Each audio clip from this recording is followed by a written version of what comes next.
Hello and welcome, I'm Dante from Low Manor, and today we're going to be taking a look at the fundamentals of competitive Overwatch. If you've been playing competitive, you've probably had some games that consist of odd compositions and incoherent strategies. These do sometimes work, but what can we do to make these experiences better? First up is communication. It's vitally important that you communicate with the rest of your team. This goes for both solo play and if you're queuing with friends. Just by being in the same voice channel, you significantly improve your chances and hopefully your experience. Calling out ultimates, flankers, push times, or even just how long you've got left on your Reinhardt shield all add up to make your team more effective. If you're unable to speak in voice chat, you can always use the quick menu and other shortcuts to let your team know when an ultimate is ready by using the Z key, when to group together, and to acknowledge something said in voice chat, or requests from other members of the team.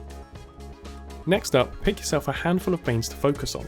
Although picking mains may seem counterintuitive in a game that encourages character switching, playing a character you're not comfortable on isn't really going to help your team in a ranked game. This doesn't mean you just pick one character and play nothing else. What the team needs is important too. So instead, focus on a couple, ideally one of each class type, such as Soldier 76, Junkrat, Reinhardt and a Lucio. This will allow you to play at your best while remaining flexible enough for competitive play. In addition to this, when picking these, make sure to pick classes you enjoy to play. Don't main a character just because they're in the meta. The meta is constantly evolving. One day it may switch to someone you already play, giving you even more of an advantage. Once you're comfortable with a set of characters, start branching out into others you haven't tried before. Quick play and arcade modes are especially good for this.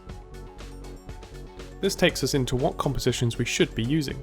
This is a very broad topic that changes depending on the map, whether you're attacking or defending, and even what the meta at the current time is. No one expects you to be up to date on all of these aspects at one time, but there are a few basics to consider.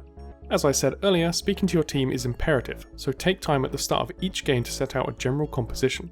A good guideline for most scenarios being 2 tanks, 2 healers and 2 damage. Using this as a guideline, you should be able to look at what the team has picked and see what you need more of.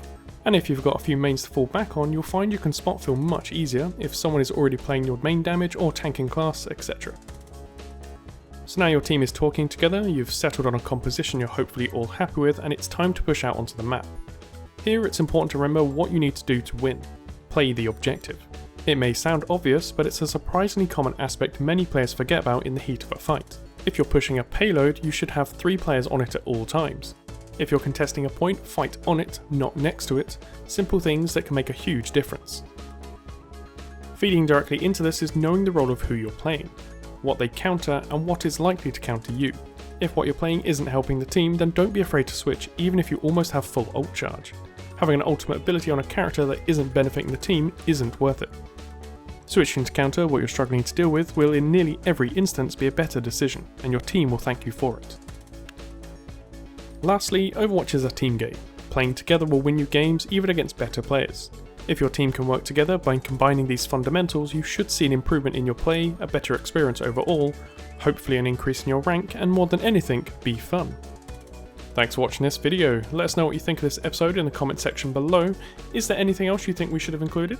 If you like this episode, don't forget to hit that like button, and if you like what we do, please subscribe. You can see more of our videos by clicking one of the clips here, and until next time, I've been Dante, thanks for watching.